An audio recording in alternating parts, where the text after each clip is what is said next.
बच्चों, welcome to my channel Verma study 2020 बुकलाना।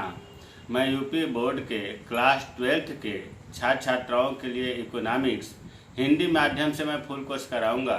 यदि आप फुल कोर्स करना चाहते हैं तो मेरे चैनल को सब्सक्राइब कीजिए और बेल आइकन को प्रेस करना न भूलें, ताकि जो भी वीडियो मैं अपलोड करूं उसका नोटिफिकेशन आपको सबसे पहले मिल सके। प्यारे बच्चों, उन छात्रों को, उन दोस्तों को आप शेयर करो जो ट्यूशन नहीं पढ़ सकते, जिनके पास कोई सुविधा नहीं है पढ़ने के लिए, उनको शेयर करके आप उनके भागीदारी बने। इसमें जो है माइक्रो इकोनॉमिक्स में चैप्टर 4 चल रहा है, जिसमें आज हम लोग पढ़ेंगे। प्यारे बच्चों, तो इसमें जो है चैप्टर 4 में प्रश्न बनता है कि पूर्ति में वृद्धि के कारण बताइए, या पूर्ति वक्र के दाईं ओर खिसकने के कारण बताओ। पूर्ति में कमी के कारण बताओ, या पूर्ति वक्र के बाईं ओर खिसकने के कारण बताओ। इससे पहले जब हम पूर्ति को प्रभावित करने वाले कारक बताए थे तो उसमें मैंने बताया था कि जब कीमत बढ़ती है तो पूर्ति में वृद्धि होती है, और पूर्ति में वृद्धि होने के कारण जो पूर्ति वक्र है वो दाईं ओर खिसक जाती है, और कीमत में जब कमी होती है तो पूर्ति में कमी होती है, क्योंकि लाभ कम होता है विक्रेता को, तो पूर्ति वक्र जो है बाईं ओर खिसक जाती है। तो पहले हम पूर्ति में वृद्धि या पूर्ति वक्र के दाईं ओर खिसकने के कारण पढ़ेंगे। और प्यारे बच्चों, इसी तरह से मांग वाले में लेक्चर 56 में मांग में वृद्धि या मांग वक्र के दाईं ओर खिसकने के कारण, तो उसे भी आप पढ़ लेंगे, ताकि उससे जो है ये चीज़ें आसानी से समझ में आ जाएंगी। तो अब हम पढ़ेंगे कि पूर्ति में वृद्धि क्यों होती है। इतना तो आपको पता है कि पूर्ति में जो है वृद्धि इसलिए होती है क्योंकि कीमत में वृद्धि होती है, कीमत से ज़्यादा लाभ मिलता है, और कीमत में जब वृद्धि होती है, पूर्ति में वृद्धि होती है, तो पूर्ति वक्र के दाईं ओर खिसकती है। तो कारण क्या है इसमें? जो आपको पूर्ति को प्रभावित करने वाले कारक जो मैं बताया था व्यक्तिगत पूर्ति को, वही पॉइंट है। लेकिन उसमें जैसे आपको बताया गया था, पहला उत्पादन तकनीक में सुधार में परिवर्तन। ये परिवर्तन का मतलब कि वृद्धि और कमी दोनों हो गया। यहाँ केवल हमें दाईं ओर खिसकने का कारण बताना है, मतलब वृद्धि का कारण बताना है।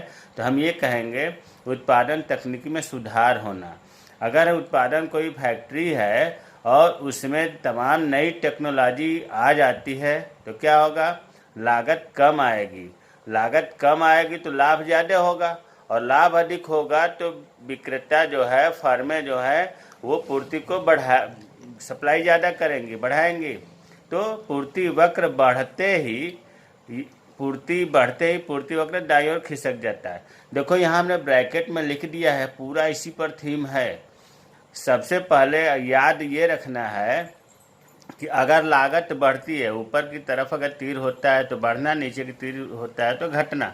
अगर लागत बढ़ गई तो जब लागत बढ़ गई तो पूर्ति घटेगी। क्यों घटेगी भाई? विक्रेता के अगर उत्पादन करने में लागत ज़्यादा आ रहा है तो उसे लाभ कम होगा, तो लाभ कम होगा तो मार्केट में सप्लाई कम करेगा, उत्पादन कम करेगा।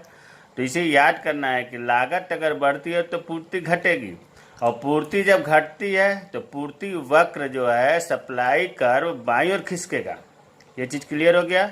उसी तरह से लागत अगर घटती है, जब लागत घटेगी तो पूर्ति बढ़ेगी, क्योंकि लाभ ज़्यादा होगा।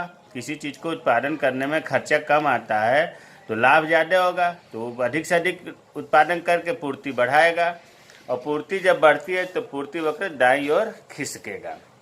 तो पहला अब आपको समझ में आ गया होगा कि उत्पादन तकनीकी में जब सुधार होता है तो लागत में कमी होती है, और लागत में कमी होने से पूर्ति बढ़ेगी और पूर्ति वक्र दाईं ओर खिसकेगी। दाईं ओर खिसकने के लिए ये चीज़ है, बाईं ओर खिसकने के लिए ये चीज़ है। दूसरा है आगतों की कीमतों में कमी होना। आगत में क्या है? उत्पादन के साधन आ गए, भूमि, श्रम, कच्चा माल, शक्ति मतलब बिजली उत्पादन, बिजली का खर्चा। अगर ये चीज़ें सस्ती हैं तो लागत कम आएगी। ध्यान दो, उत्पादन के जो साधन हैं अगर ये सस्ते मिल रही है, कच्चा माल सस्ता मिल गया, श्रमिक सस्ते मिल गए, जमीन का लगान सस्ता है, तो लागत कम आएगी। लागत कम आएगी तो लाभ ज़्यादा बढ़ेगा, वो पूर्ति बढ़ाएगा, और पूर्ति बढ़ते ही पूर्ति वक्र दाईं ओर खिसकेगी। तो दूसरा कार्ड भी समझ में आ गया होगा। तीसरा है कर नीति या उत्पाद शुल्क की दर में कमी करना। ये व्यक्तिगत जो प्रभावित करने वाला कारक थे वही पॉइंट हैं, वहाँ आप याद कर लेंगे तो ये अपने आप याद रहेगा। कर नीति या उत्पाद शुल्क, जो टैक्स है, अगर सरकार ने ज़्यादा टैक्स लगा दिया तो लागत ज़्यादा आएगी। हमें लाभ वृद्धि दिखाना है तो कर नीति की दर में कमी होना, अर्थात सरकार टैक्स कम कर दी तो क्या होगा, फर्मों को लाभ ज़्यादा होने लगेगा। टैक्स नहीं देना है तो उसे लाभ ही तो हुआ, और जब लाभ ज़्यादा होगा तो लागत कम आएगी। टैक्स घट गया तो लागत कम आएगी, लागत कम आते ही पूर्ति बढ़ा देगा वो, और पूर्ति वक्त दाईं ओर खिसक जाएगा। चौथा है स्थानापन्न वस्तु की कीमत घटने से। स्थानापन्न वस्तु, जैसे मान लो कि चाय है और कॉफ़ी है, कोई कंपनी दोनों का उत्पादन कर रही है, कॉफ़ी का कीमत घट गया, स्थानापन्न वस्तु का कीमत घट गया, तो क्या करेंगे फर्म में, कॉफ़ी का उत्पादन रोक देंगे। जब कीमत घट गया तो पूर्ति कम करेगा वो, चाय का ज़्यादा करेगा। तो स्थानापन्न वस्तु की कीमत घट गई तो चाय का उत्पादन वो ज़्यादा करेगा, अर्थात चाय की पूर्ति ज़्यादा बढ़ाएगा। क्यों? क्योंकि इसकी कीमत घट गई तो लाभ कम हो रहा है, इसकी कीमत नहीं घटी है तो लाभ ज़्यादा हो रहा है, तो इसकी पूर्ति ज़्यादा करेगा।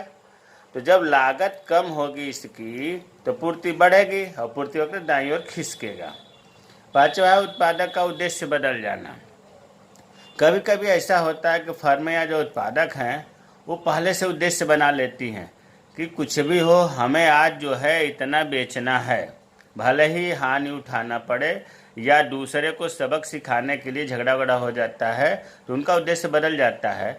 ऐसी उद्देश्य ऐसा नहीं है कि केवल पूर्ति बढ़ा करके, कभी कभी कम करना भी उद्देश्य बदल जाता है कि नहीं आज हम माल कम ले जाएंगे, आज हम ज़्यादा ले जाएंगे। तो उत्पादक का उद्देश्य बदल जाता है तो कभी कभी वो पूर्ति बढ़ा देता है, और पूर्ति बढ़ने से पूर्ति वक्त दाईं ओर खिसकती है। बाजार में फर्मों की संख्या में वृद्धि होना। देखो यहाँ तक जो 5 पॉइंट थे व्यक्तिगत कारक थे, व्यक्तिगत पूर्ति को प्रभावित करने वाले कारक थे। ये जो है बाजार पूर्ति में से हमने लिया है। बाजार में फर्मों की संख्या में वृद्धि होना, अगर मार्केट में ज़्यादा फर्म आ गए, ज़्यादा बेचने वाले आ गए, कंपनियां ज़्यादा आ गई तो क्या होगा, पूर्ति में वृद्धि होगी, और पूर्ति में वृद्धि होते ही पूर्ति वक्र दाईं ओर खिसकेगी। भविष्य में कीमतों के कम होने की संभावना, अगर ये लगे फर्मों को कि फ्यूचर में ये हमारा जो प्रोडक्ट हमारे पास है उसके कीमत कम होंगे तो क्या करेगा, वो जल्दी जल्दी ज़्यादा सप्लाई करके और उसको बेचना चाहेगा। जब ज़्यादा पूर्ति करेगा तो पूर्ति वक्र दाईं ओर खिसकेगी।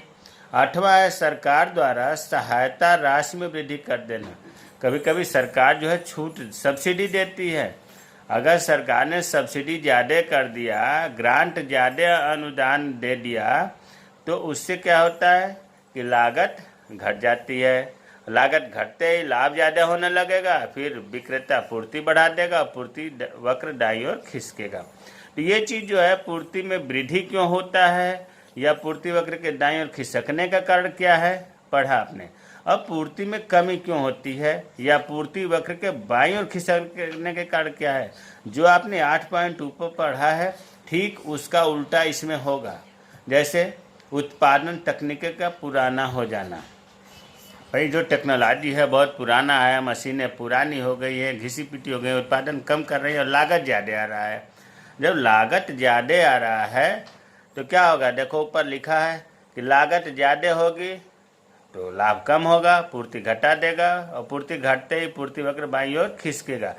तो ये याद रखना है कि पूर्ति की कमी या बाईं ओर खिसकने का कारण जो है लागत में वृद्धि होना है।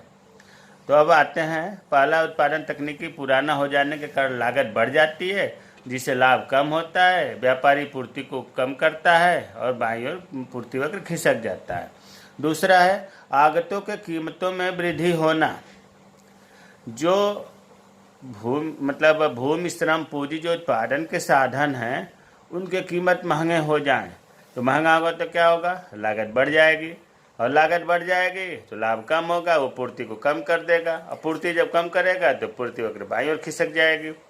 स्थानापन्न वस्तु की कीमत बढ़ने से, अगर जो चाय और कॉफ़ी में अगर स्थानापन्न वस्तु की कीमत बढ़ गई, मान लो कि कॉफ़ी का कीमत बढ़ गया, तो क्या करेंगे फर्में? चाय के प्रोडक्शन को कम कर देंगी, कॉफ़ी का उत्पादन करेंगी लाभ कमाने के, क्योंकि उसका कीमत बढ़ गया है, और चाय का कम कर देंगी। और जब चाय का कम कर देंगी तो चाय का जो पूर्ति वक्र है वो बाईं ओर खिसक जाएगा। चौथा है सरकार द्वारा कर उत्पाद शुल्क की दर में वृद्धि करना। सरकार बहुत हाई फाई टैक्स लगा दे तो क्या हो गया? फर्मों की लागत बढ़ जाएगी उत्पादन करने में, और लागत बढ़ते ही लाभ उनको कम होगा तो उत्पादन कम करेंगे, पूर्ति कम करेंगी और पूर्ति वक्र बाईं ओर खिसकेगा। पांचवा है उत्पादक का उद्देश्य बदल जाना। कभी कभी उत्पादक का उद्देश्य हो जाता है कि नहीं, हमें तो आज मंडी में या प्रोडक्शन को कम ले जाना है, तो पूर्ति जब कम करेगा तो पूर्ति वक्र बाईं ओर खिसकेगी। बाजार में फर्मों की संख्या में कमी होना। मार्केट में अगर फर्म कम पहुँचे तो स्वाभाविक है कि बेचने वालों की संख्या जब कमी होगी तो पूर्ति कम होगी, और पूर्ति कम होते ही आपको पता है कि पूर्ति वक्र बाईं ओर खिसकती है। भविष्य में कीमतों के बढ़ने की संभावना। अगर ये लगे किसी फर्म को कि हमारे पास जो उत्पादन है उसका फ्यूचर में कीमत ज़्यादा होने वाला है, तो वो स्टॉक को रोक देगा, सप्लाई नहीं करेगा।